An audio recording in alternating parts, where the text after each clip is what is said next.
Okay, so here we are. It's week 6 and 111, and so we're kind of pushing through journalism, and it's really sort of an interesting topic, but also one that a lot of students don't think about very much, and that's kind of because of our new media landscape, where a lot of people get their news through Twitter or Facebook or Reddit, something like that, or God forbid, places like 4chan. But anyway, what happens is you don't get the full picture of things, and a lot of our news media had been reduced to 30-second sound bites. And really what you should be doing as you're thinking about journalism and all of the issues that you're reading about, like for instance last week with Totem and Taboo, really fascinating essay about how white males are manipulating public opinion through the media, right? Because almost all of the people who are in charge of the news media are white straight males, basically. And so you can think about like the Rupert Murdochs out there who's in charge of Fox News, and they can sort of use the news to sway their opinion one way, or sway the public's opinion one way or the other.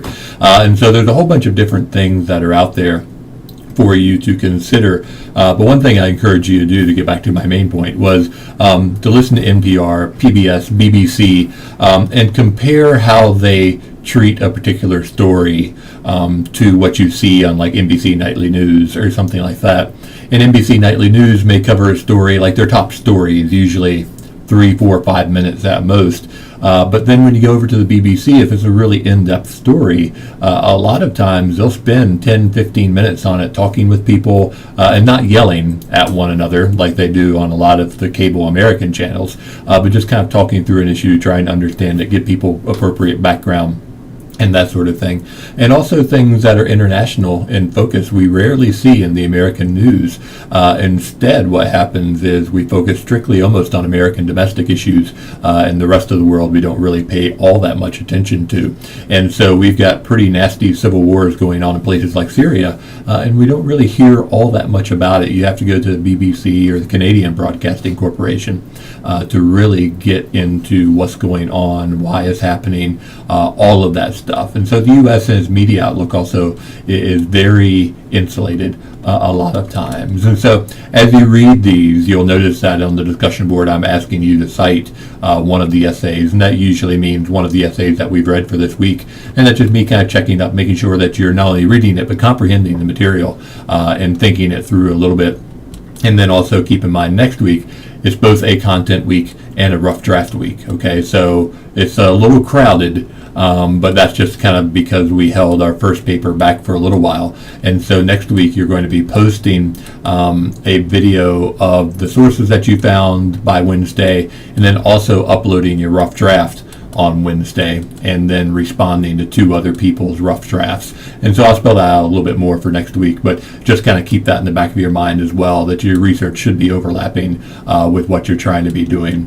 And so this is also a paper that's MLA style. Our next 2 papers, paper 3 and 4, will be switching to APA style. If you haven't had a chance to take a look at the MLA style presentation, and some of you were a little shaky on that in paper number 1, formatting, et cetera, make sure you do so.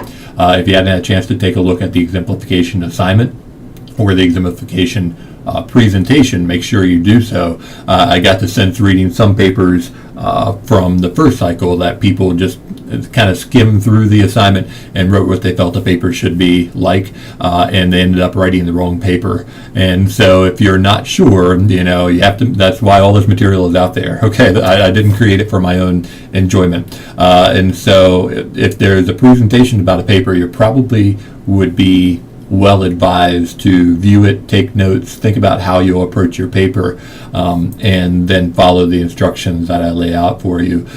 This isn't a checking the box exercise, especially in online class. It's an exercise where you're expected to view materials critically, incorporate them into your brain, and then show me that you've done so. And along that process, if anything starts to break down, that's where the grade will start to suffer as well.